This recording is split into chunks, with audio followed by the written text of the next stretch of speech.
اعوذ بالله من الشیطان الرجیم. دا د نهمې سپارې دریم درس دی او د سورة الاعراف چې اومه سوره ده 109 تر 150 آیات ورسره کولی شئ چې وګورئ.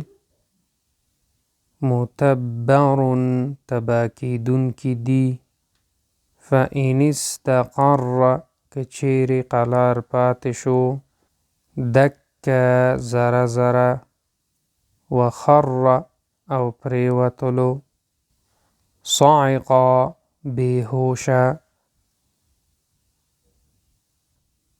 افاقا هغه ته هوش راغلو، من حلیهم د خپلو کالونه، عجله سخی، له خوار چې پکې آواز وو، غضبان آسفا په غصه کې او غم کې. امید دوستان در ستونزه شوي نو دوستانو سره همچنان شیر کې. الله مل شي.